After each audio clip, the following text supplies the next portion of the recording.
नमस्कार विद्यार्थियों। आज जो हमारा विषय है वो है जाति और वर्ग। जाति हमने पिछले अध्याय में बता चुके हैं।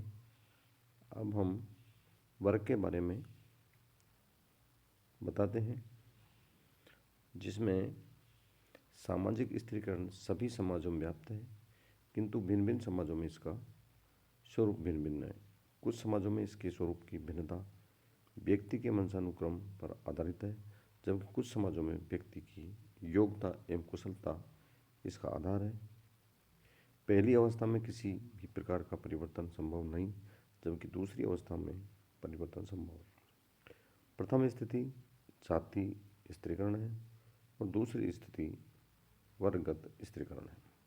इस प्रकार स्त्रीकरण का प्रथम आधार जाति है तो द्वितीय आधार वर्ग है। इस प्रकार वर्ग की उत्पत्ति सर्वव्यापी है, क्योंकि समाजों का संगठन प्रमुख रूप से विभिन्न वर्गों पर भी निर्भर है। अतः वर्गों की महत्ता सामाजिक स्थिरीकरण के आधार के रूप में आज सार्वभौमिक है।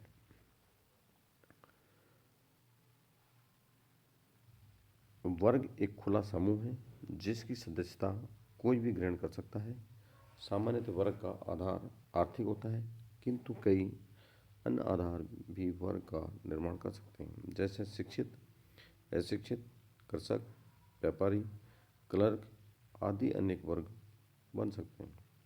अर्थात जब समाज जन्म के अतिरिक्त किसी आधार पर विभिन्न समूह में विभाजित हो जाता है तो ऐसा प्रत्येक समूह सामाजिक वर्ग कहलाता है। इसी विशेषता के कारण पोटोमन ने वर्ग को तत्व समूह कहा है, जो अपेक्षाकृत खुला है, बंद नहीं है और इसका आधार निर्विवाद रूप से आर्थिक है। तो इस वर्ग के से संबंधित अनेक परिभाषा हैं जो इस विविधता को भलीभांति से स्पष्ट करती हैं। तो सबसे पहले हम सामाजिक वर्ग की परिभाषा एवं अर्थ लेते हैं। तो लेखक है ऑगबर्न एम निबकोव्स्की ने सामाजिक वर्गों को इस प्रकार से परिभाषित किया है कि एक सामाजिक वर्ग ऐसे व्यक्तियों का संग्रह है जिनकी दिए हुए समाज में आवश्यक रूप से समान सामाजिक परिस्थिति है। दूसरा है जीन्स वर्ग।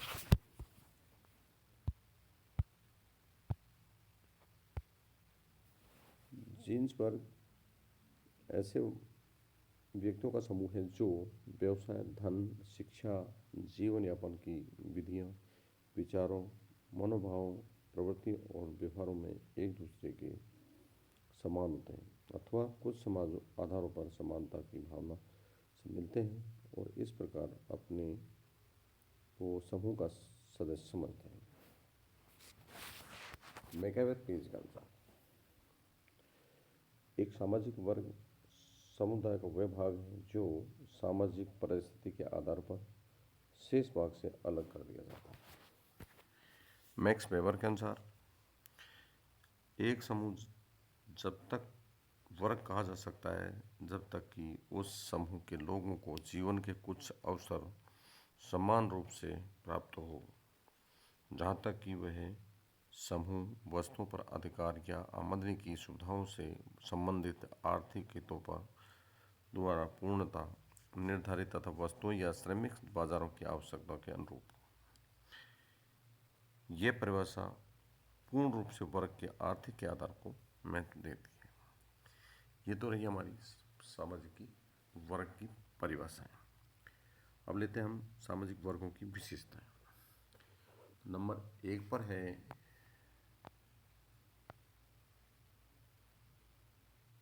एक निश्चित संस्करण। देखो, सामाजिक वर्ग श्रेणियों में विभक्त होते हैं। यह उच्च वर्ग एवं मध्यम वर्ग एवं निम्न वर्ग के हो सकते हैं। उच्च वर्ग के सदस्यों की संख्या सबसे कम होती है, किंतु सामाजिक प्रतिष्ठा सर्वाधिक होती है। निम्न वर्ग के सदस्यों की संख्या अधिक होती है, किंतु उनकी प्रतिष्ठा नगण्य होती है। आर्थिक स्थिति कमजोर होने के कारण उच्च व निम्न वर्ग के सदस्यों में सामाजिक दूरी बढ़ जाती है। नंबर 2 पर है वर्ग चेतना। सामाजिक वर्ग के सदस्यों में वर्ग चेतना पाई जाती है। यही चेतना मनुष्य के व्यवहार को निश्चित करती है, अर्थात सदस्यों में समानता की भावना दृढ़ होती है, जो लेकिन एक वर्ग से दूसरे वर्ग के प्रतिस्पर्धा करता रहता है। इससे उनमें प्रतियोगिता का, वर्ग चेतना का भाव आ जाता है। यही वर्ग चेतना वर्ग संघर्ष को बढ़ावा देती है।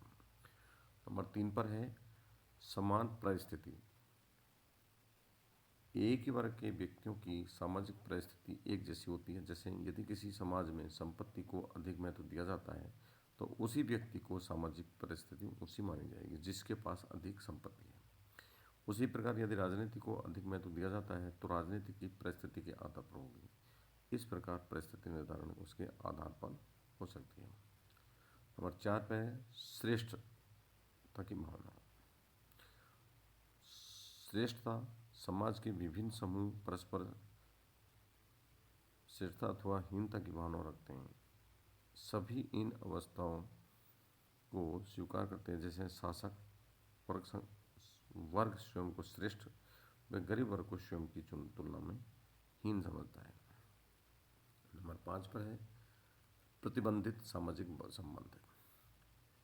एक वर्ग के व्यक्ति अन्य वर्गों के व्यक्तियों से एक निश्चित सामाजिक दूरी बनाए रखते हैं।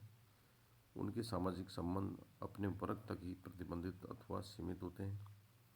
इनका आर्थिक, सांस्कृतिक एवं सामाजिक स्तर होता है, जिससे व्यक्ति अपने ही वर्ग के व्यक्तियों से सामाजिक संबंध स्थापित करते हैं। नंबर 6 पर है स्थानांतरण।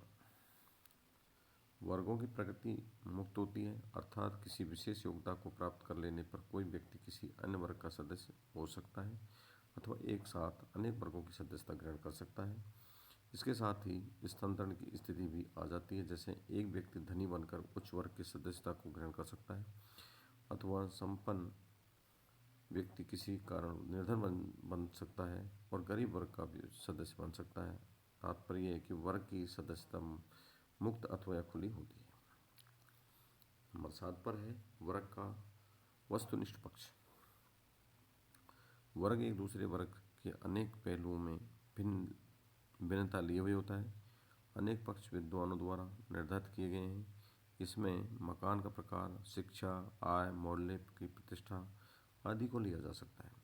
जैसे निम्न वर्ग के लोग गंदी बस्तियों में रहते हैं, आय शिक्षा को भी कम होती है, जबकि उच्च वर्ग शिक्षित, उच्च आय वाला ऊंची ऊंची इमारतों में रहता है। इस प्रकार से व्यक्ति की परिस्थिति को देखकर उस वर्ग की पहचान हो जाती है।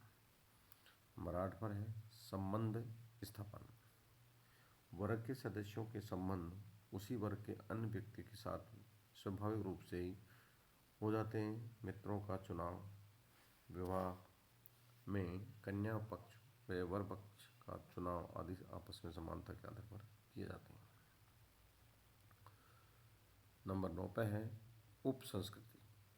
वर्ग की अपनी एक उप संस्कृति होती है। एक वर्ग के सभी लोगों की एक सी परिस्थिति होती है और उस परिस्थिति के लोगों के साथ ही अनेक व्यवहारिक संबंध होते हैं। उनका रहन सहन, जीवन शैली समान होती है।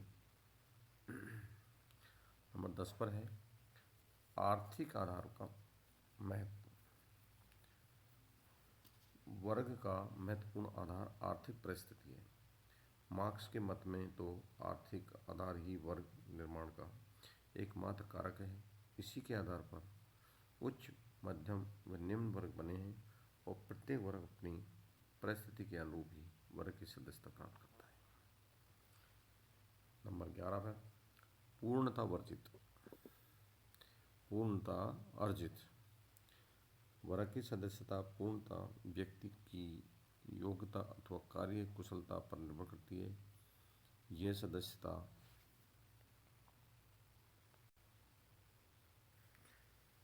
जिस योग्यता के अनुरूप उसका स्तर होता है, उसी योग्यता के वर्ग की सदस्यता उसे प्राप्त हो जाती है। नंबर 12 पर है सामान्य जीवन विधि। प्रत्येक वर्ग के सदस्यों के जीवन जीने की विधि एक जैसी होती है। जैसे धनाढ़ वर्ग में धन का अधिक दिखावा, विशिष्ट प्रकार की वस्तुओं का उपयोग करना उच्चता का प्रतीक माना जाता है, जबकि मध्यम वर्ग परंपराओं का निर्वाह करना, समाज सम्मत तरीके से चलना अथवा कर्तव्य मानते हैं। निम्न वर्ग में केवल भरण पोषण करना ही उद्देश्य रहता है। नंबर 13 पर है वर्गों की अनिवार्यता। प्रत्येक समाज में शिक्षा, व्यवसाय, आय, योग्यता आदि की दृष्टि से व्यक्तियों की विविधता पाई जाती है।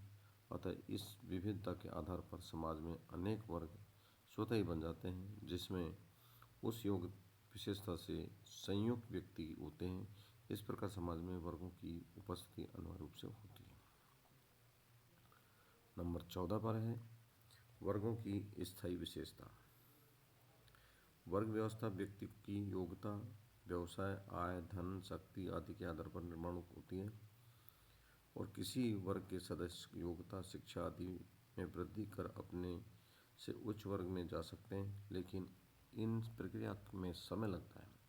प्राय जैसे निर्धन व्यक्ति का धनवान होना या धनवान के निर्धन बन जाने का प्रक्रिया में काफ़ी समय लगता है और प्राय व्यक्ति अपने जीवन में एक ही वर्ग की सदस्यता प्राप्त कर पाता है। अंतिम बिंदु है उपवर्ग। सामाजिक वर्ग में अनेक उपवर्ग भी मिलते हैं। जैसे उच्च वर्ग में सभी एक समान स्तर के व्यक्ति नहीं होते हैं, उनमें उच्च या उच्च मध्यम वर्ग जैसी विशेषताएं मिलती हैं। इसी प्रकार मध्यम वर्ग की भी कुछ विशेषताओं में उच्च वर्ग के समान व कुछ में निम्न वर्ग के समान हो सकते हैं। इस प्रकार मध्यम उच्च या मध्यम निम्न वर्ग बन जाते हैं। निम्न वर्ग भी मध्यम के समान हो सकता है, तो निम्न, मध्य या निम्न आदि अनेक वर्गों का निर्माण हो सकता है। धन्यवाद।